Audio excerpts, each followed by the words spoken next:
La tête dans les nuances vous propose sa série Tête à tête. Mon nom est Robert Aubin. À chaque rencontre, je tente de découvrir un peu plus la personnalité, l'expertise et le terrain de jeu des invités que j'accueille. Aujourd'hui, je vous propose d'entrer dans l'univers de Mme Maureen Martineau, écrivaine, membre de la Société des écrivains et écrivaines de la Mauricie, centre du Québec. Bienvenue à cette rencontre. Madame, Monsieur, bienvenue à cet autre tête-à-tête que vous propose La tête dans les nuances. Et aujourd'hui, je vous propose d'entrer dans l'univers de Madame Maureen Martineau. Madame Martineau, bonjour. Bonjour. Merci d'avoir accepté l'invitation. Je vous avoue que pas facile de savoir où je vais commencer l'entrevue. Quand j'ai fait un peu de recherche sur vous, vous avez un chemin tellement diversifié que je me suis dit, peut-être que la solution, ce sera d'y aller de façon chronologique. Alors, le plus loin où j'ai pu remonter, c'est vos premières expériences de théâtre dans la région de l'Outaouais. Mais la question qui me venait en tête, c'est quel était le déclencheur de cette passion pour le théâtre? Est-ce que c'était le milieu familial où vos parents vous amenaient au théâtre? Est-ce que c'est à l'école que vous découvrez ça? Est-ce que c'est les amis qui vous invitent à participer? Ou est-ce Sœur Rolande? Ah, vous avez vu ça. Mais c'est drôle parce que Sœur Rolande d'Arvizet venait de la Mauricie. Quand j'ai fait des recherches pour la retrouver, la remercier de m'avoir ouvert les yeux sur le théâtre, les arts en général. J'ai vu que sa famille était originaire de Shawinigan, je crois. Mais malheureusement, je ne l'ai pas, j'ai pas pu la revoir. Je pense qu'elle était peut-être décédée. Mais on dit que c'est important, les arts à l'école et tout ça. Et moi, c'est ce contact avec ce professeur-là, qui est une religieuse, Sœur Grise de la Croix d'Ottawa. Moi, j'étudiais dans un collège Saint-Joseph à Hull à l'époque. Et puis, imaginez-vous donc, le vendredi après-midi, elle amenait son tourne-disque dans la classe, puis elle nous faisait jouer des disques. Puis, elle avait fait jouer l'annonce faite à Marie de Claudel. Je pense que c'était lu par, entre autres, Catherine Deneuve. Puis là, elle pleurait tellement elle trouvait ça beau. Puis nous autres, évidemment, aussi, on trouvait ça beau. Fait que moi puis mon ami, on s'est mis à jouer un extrait de l'annonce faite à Marie de Paul Claudel. Tu sais, on ne connaissait pas ça tellement, mais on a décidé de présenter. C'était ma première présentation théâtrale à l'époque. J'avais présenté ça, une courte scène de 5 minutes, pendant le carnaval d'hiver. Ça n'avait pas rapport. Il y avait comme des gens qui faisaient des petits numéros de danse ou un spectacle amateur à l'école. Puis ça, c'était un peu OK, avec des toiles de jute. Là, Mais c'est ça, c'était la beauté. Elle nous faisait aussi écouter, elle nous a fait découvrir Félix Leclerc, Le Petit Prince, lu par Gérard Philippe, là, Le Petit Prince de Saint-Exupéry, mais avec la voix de Gérard Philippe. Fait que c'est elle qui a fait découvrir ça. Elle était aussi metteur en scène. Elle a monté des pièces de Molière. Puis on était toutes des filles. Moi, je jouais les garçons là-dedans aussi. Alors, mais j'imagine qu'il y a quelque chose de doublement émotif à voir notre enseignante pleurer sur la beauté d'une œuvre. Moi, j'ai eu la même réaction, mais c'était avec l'abbé Thompson à l'École des petits chanteurs, où il nous présentait des choses, puis à un moment donné, on avait l'impression qu'il n'était plus vraiment là. Okay. Il était probablement totalement là, au contraire, à ce moment-là, totalement empreint de ce que les arts peuvent nous amener de mieux. C'est vraiment ça, l'élément déclencheur? Oui, c'est de transmettre sa propre passion. Tu sais, écoute, vois comme c'est beau, puis elle aimait tellement ça, le théâtre. D'ailleurs, on avait joué une pièce aussi de Molière comme ça, puis elle était tellement contente à la fin. On était dans les loges, puis on était allés saluer, on revenait dans les loges. Elle a pris sa coiffe, puis elle l'a enlevée comme ça, puis tu sais, dans un geste d'enthousiasme, d'effervescence, des joies de la scène. Fait que c'est des moments qui marquent, tu sais, niveau, à l'époque, c'est ça, c'est niveau secondaire, puis qui fait que tu apprends là qu'il y a peut-être des écoles de théâtre, que tu peux faire ça à temps plein, tu sais. Fait que tu te mets à rêver.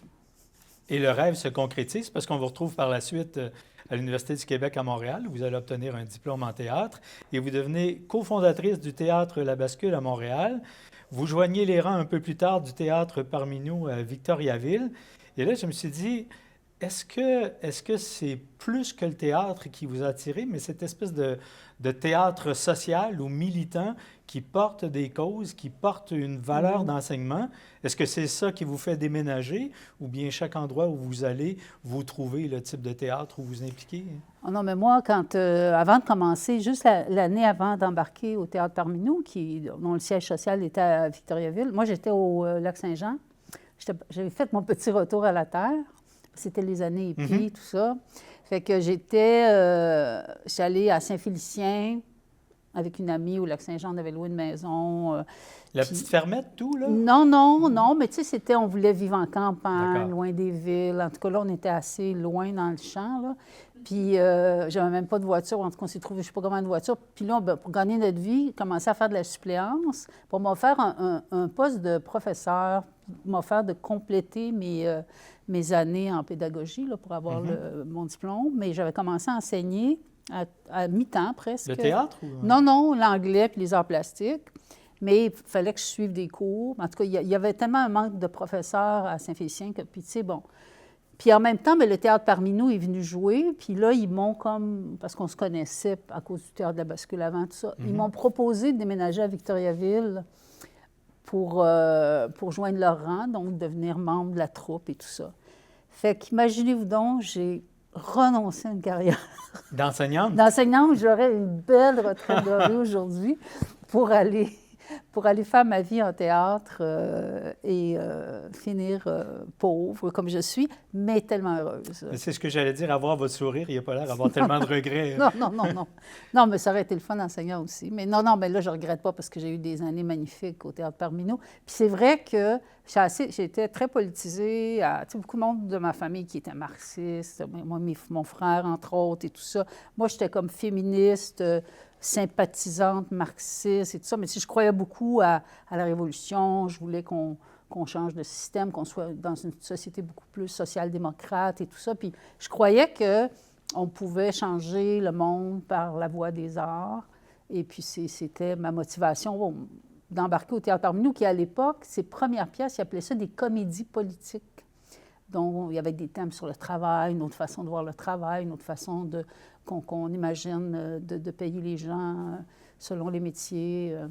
Fait que, tu sais, c'était des années à la fois d'art et de militance, je pourrais dire. Vous le croyez toujours, j'espère, qu'on peut transformer la société par les arts? Oui, mais je désespère un peu ces jours-ci. Je me dis, mon Dieu, tout ce temps-là pour arriver à ça, là. Mais enfin...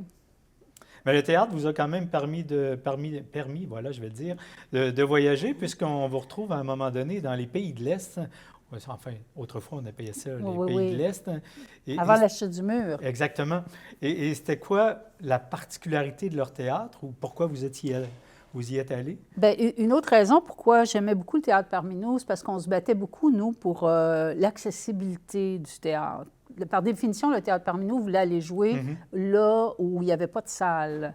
Tu sais, fait qu'on jouait vraiment dans les sous-sols d'église, partout. On allait beaucoup dans les écoles aussi. Oui, dans les écoles, mais c'est venu plus tard, les écoles. Tout un temps, avant 85, c'était vraiment dans les places publiques, un peu partout. On jouait partout dans des salles non conventionnelles pour rejoindre vraiment le public ordinaire qui n'allait pas nécessairement au théâtre et tout ça. Fait que cette question-là d'accessibilité des arts, ça m'interpellait beaucoup.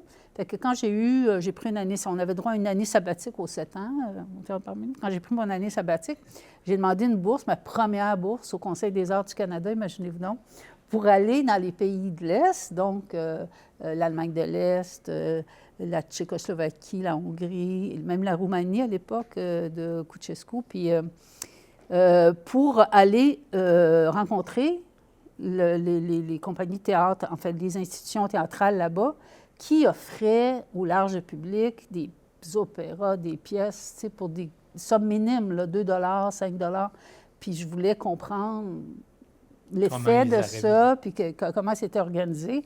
Puis j'ai réussi à être accueillie là-bas par l'Institut international de théâtre à l'époque, là, qui m'ont offert des interprètes, puis m'ont tout fait des programmes pendant les semaines où j'étais là. Fait que c'était très intéressant, puis en tout cas, puis tout dans le climat un peu, quand même, communiste là, de l'époque, là, mais ça faisait que ce volet-là des arts, c'était intéressant de voir comment il y avait une démocratisation quand même de la culture. Et la priorisation qu'ils en faisaient dans un projet de société, j'imagine? Oui, oui. Il y avait des petites villes là, qui avaient leur compagnie de danse, comme s'il y avait des grands ballets canadiens à Shawinigan, par exemple. Les grands ballets de Shawinigan, on y pense. Non, c'est ça. Et votre expertise en matière d'art social vous amènera également en Inde, au Malawi, au Honduras, où là, vous faites une collaboration avec la Fondation One Drop. C'était quoi cette collaboration-là et qu'est-ce que vous en avez retenu? Bien, ça, c'est des années plus tard, parmi nous, on travaillait souvent avec toutes sortes d'organismes, d'associations qui utilisaient le théâtre, justement, dans la conscientisation de différents sujets. Puis One Drop, la Fondation One Drop, gérée par Guy Laliberté, là, du Cirque du Soleil, lui, c'était des projets pour favoriser l'accès à l'eau potable dans des pays où c'était difficile. Alors, moi, c'est ça, pendant une dizaine d'années, je suis allée donc dans les pays que vous nommiez pour rencontrer les artistes de là-bas, les troupes de théâtre, pour organiser un peu des créations, des projets que ces troupes-là allaient faire, mais un peu pour superviser des projets artistiques qui réfléchissaient à la question de l'eau potable, de l'hygiène aussi, des habitudes d'hygiène par rapport aux croyances religieuses des gens là-bas, des différents groupes pour lesquels les pièces jouaient.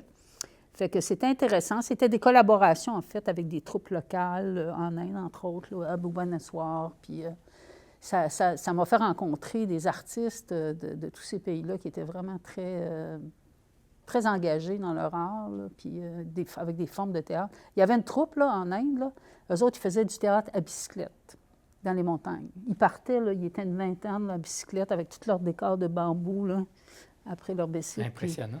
Puis ils jouaient comme ça. Ils ont fait 100 représentations. De village en village. De village en village dans les montagnes. Ça c'était, tu sais, par rapport au parmi nous qui allait avec son autobus, dans le temps, on trouvait ça loin quand on allait à Blanc-Sablon, là. Mais tu sais, eux autres, ils allaient à bicyclette, là, dans des lieux inimaginables pour rejoindre leur public aussi. C'était vraiment intéressant.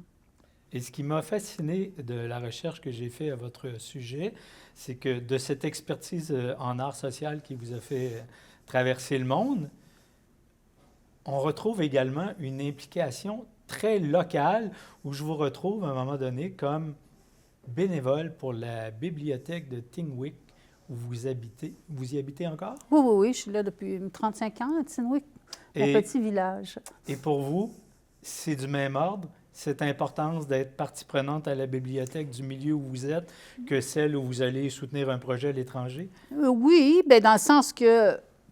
Oui, il y a un filon. Oui, un filon, puis il y a comme une cohérence, on peut dire, parce que au moment où je me suis plus impliquée à la bibliothèque, je pense que j'avais quitté le théâtre parmi nous en 2012, puis j'ai commencé à écrire. C'est un rêve de longue date, écrire des romans. Et évidemment, je m'intéressais beaucoup aux livres, fait que, tu sais, ça allait de soi que je me dis, mon Dieu, là, j'y vais à la bibliothèque, puis plein de livres. Puis effectivement, ils m'ont demandé de prendre la relève du responsable de la bibliothèque. Fait que je pense que ça fait 11-12 ans que j'y suis. Ça correspond à peu près aux mêmes années où j'ai commencé à écrire. Fait que je trouvais que ça... Tu sais, vivre au milieu de tous ces livres-là de la bibliothèque. Puis, tu sais, là, le rayon des romans policiers est devenu immense. Là. On se demande pourquoi. Oui, tout un mur. Mais non, j'aime ça, me retrouver dans une caverne de livres comme ça. Là. On est encore dans une espèce de demi-sous-sol. Fait que, il y a encore cette ambiance-là de... Bien, vous ouvrez la question que j'allais vous poser parce que on va passer outre tous les métiers connexes au théâtre. Vous avez fait aussi la mise en scène, mais comme le temps va nous manquer, je me disais, à quel moment vous dites, ah, moi, au lieu de jouer les histoires, j'aimerais ça les écrire. Est-ce que c'était ça, le filon de départ qui vous a amené vers l'écriture? C'est beaucoup plus pratico-pratique que ça. C'est que quand j'ai eu des enfants, j'ai eu 2 enfants, là, c'était assez difficile de faire de la tournée. Moi, j'étais monoparentale en plus, alors c'était compliqué de les faire garder, puis je ne pouvais pas partir comme ça pour des tournées de 30 jours sur la route, parce qu'on faisait, avec le parmi nous, on faisait le tour de la province, là.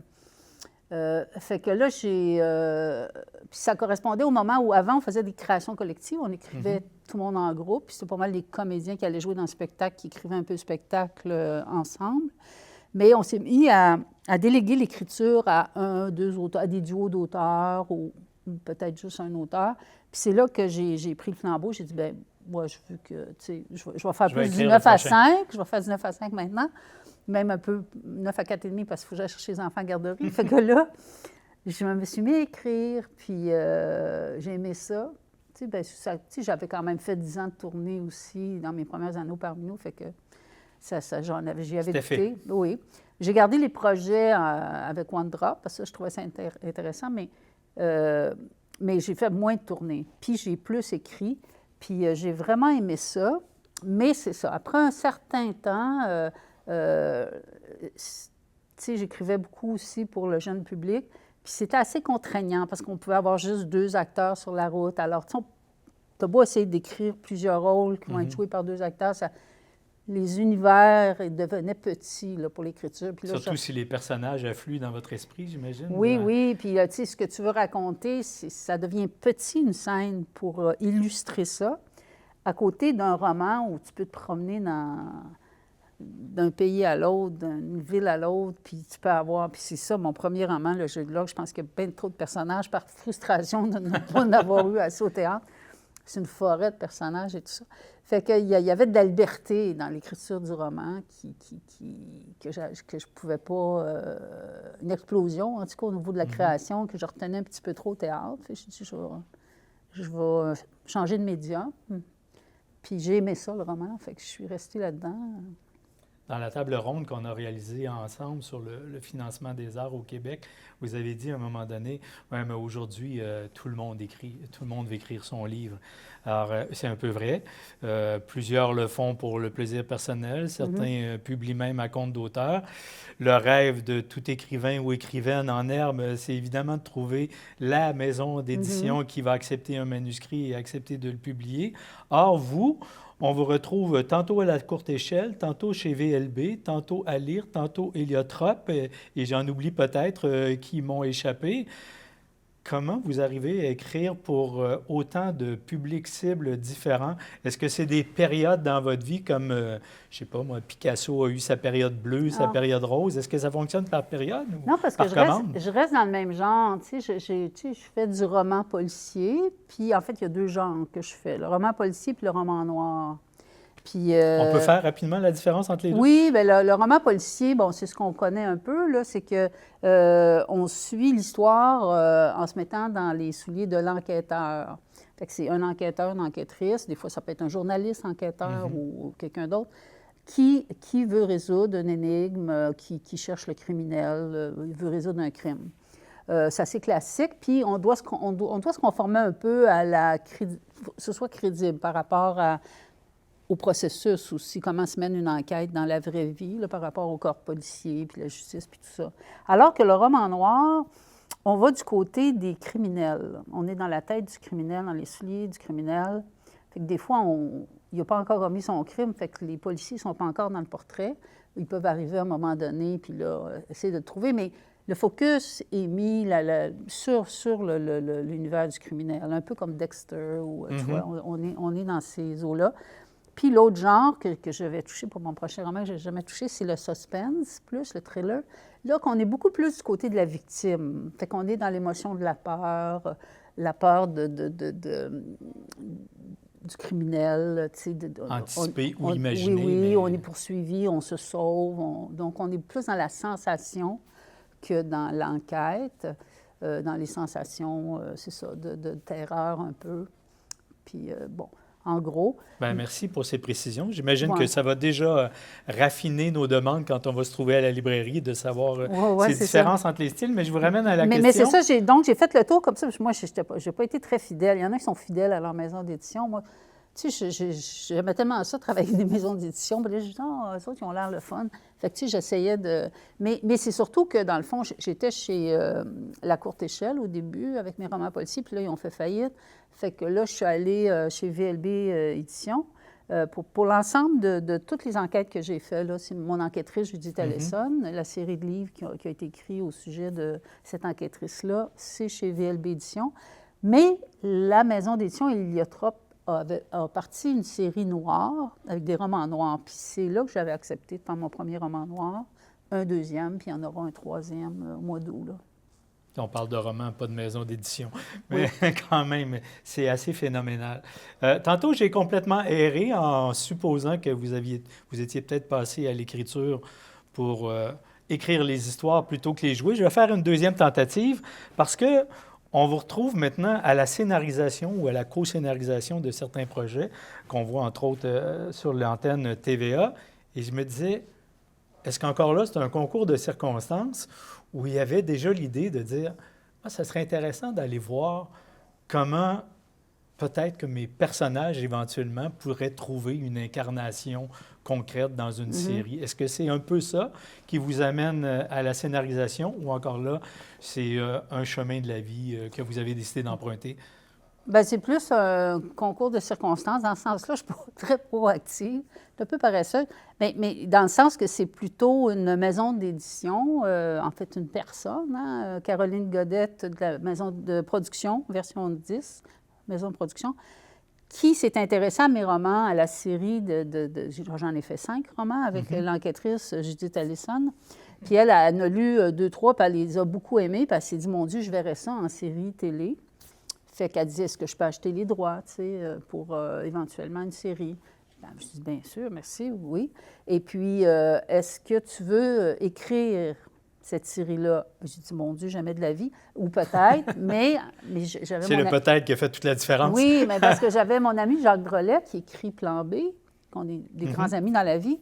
J'ai dit, bien, si j'écris avec Jacques Drolet, il n'y aura pas de problème, je vais écrire. Fait que sans là, lui avoir demandé au préalable. Non, mais j'en ai parlé. D'où un grand ami. Il était d'accord. Fait que là, je me sentais en sécurité, fait que c'est OK. Mais là, ça n'a pas débouché, cette série-là. Fait que Caroline Godet m'a proposé, elle a dit, bien, en attendant que ça débouche, veux-tu co-scénariser d'autres choses? Ça va te faire la main, tu vas te pratiquer sur un autre projet, puis quand ça sera tes livres, bien, tu vas avoir pris un peu de galon là-dessus. Fait que j'ai dit, OK. Non, mais j'ai dit, moi, qui? Avec Puis qui? elle a dit, bien, c'est le livre de Jean Lemieux. Puis moi, Jean Lemieux, bien, c'est un auteur de romans policiers que j'admirais. J'ai tout lu ses livres et tout ça. Puis j'ai dit, jamais de la vie, je suis bien trop gênée de scénariser ses affaires. Pourquoi qu'il ne le fait pas lui? Elle a dit, il ne veut pas. Mais j'ai dit, OK. Mais je ne peux pas faire ça tout seul. Puis là, en tout cas, toujours est-il qu'on l'a fait à 2 avec Marie-Ève Bourassa. Puis on a fait donc ce Détective surprenant, la saison 1. Qui vient de finir là, à TVA. Mais c'est comme ça. Mais moi, tu sais, moi, je suis vraiment très rigoureuse. Je dis, mon Dieu, il faut que je suive des cours. Là, je me suis mis à suivre des cours de scénarisation. J'ai acheté les logiciels pour savoir comment ça fonctionnait, puis tout ça. Puis c'était très intéressant. C'était complètement... C'est là que j'ai découvert, c'est complètement... C'est un autre univers. C'est un autre univers, un autre métier. Puis j'ai fait, mon Dieu, je me lance-tu là-dedans, là, tu sais... Tu sais, déjà, je dis quand même, calme-toi. Tu sais, as passé du théâtre à la littérature. Là, regarde, on vieillit ma vieille. Alors, tu sais, tu t'en vas-tu en scénarisation? Mais je me suis dit, bon, pour mes livres, je vais le faire, mais si je pense pas, je ne vais pas faire une carrière. Je ne m'en vais pas quelque part avec ça, tu sais. Fait que, tu sais, après la saison 1, je me suis dit, je ne suis pas sûre que je vais continuer. Surtout que j'aimais ça, faire ça, mais c'est tellement exigeant, puis c'est contraignant. Parce qu'on reçoit beaucoup, il y a beaucoup de monde là, qui décide ça oui, ça non, on recommence ça.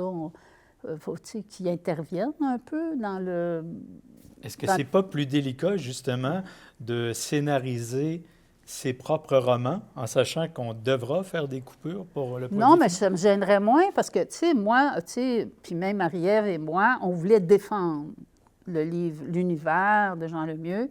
Puis on ne voulait pas en faire un James Bond. C'est pas ça qu'il a écrit, lui.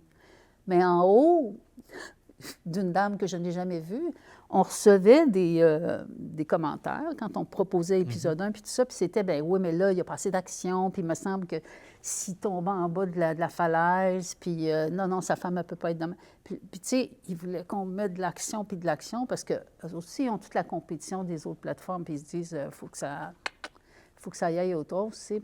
Mais il n'a pas écrit un James Bond, là, tu sais, puis c'est pas une série américaine. Lui, Son enquêteur, il aime ça, c'est bord de la mer, il va réfléchir, puis on veut y faire passer un petit peu de temps avec sa femme, puis pour qu'on s'attache, puis avec son fils, tu sais, puis là, ouais, mais là, sa famille, tu sais, eux autres, ils voulaient faire sauter ça, ils voulaient que ça bouge, tu sais. Ouais, mais attends, puis là, c'est là qu'on a trouvé des trucs. Bien, tu sais, son fils va être mêlé à l'enquête. Fait que, tu sais, pour faire avaler le fils, il a fallu le mettre dans l'action aussi de l'intrigue. Mais, tabarnouche, tu sais, moi, quand j'écris un roman, là, il n'y a personne qui m'achale. Tu sais, je l'écris. Après ça, je l'envoie à ma maison d'édition. Là, il y a une période de correction. Mais, tu sais, c'est ça, là, comparé à...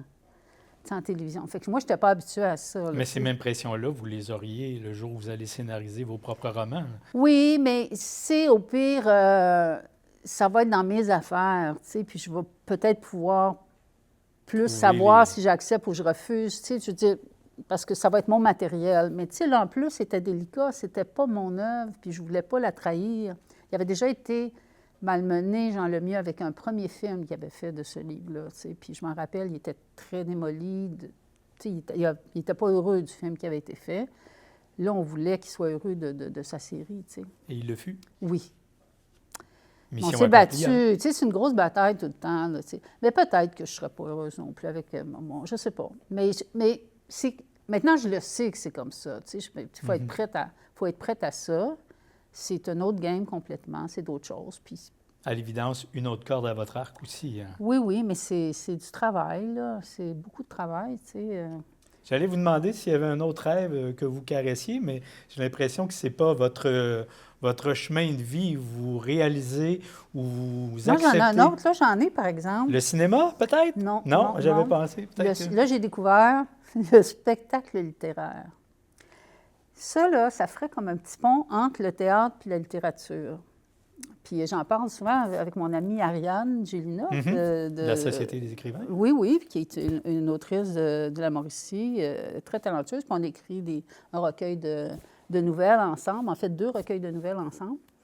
Puis on s'est dit, ce serait le fun, au lieu de faire des lectures là, un petit peu simples, avec des lutrins, d'essayer de mettre ça en spectacle littéraire. Puis c'est une forme que je vais travailler sur d'autres textes avec un autre groupe, puis que j'aimerais ça... Qu'il y a des équivalents ailleurs comme forme oui, de... bien, tu sais, je parlais que je suis allée voir le spectacle littéraire de Robert Lalonde, à Saint-Camille, récemment.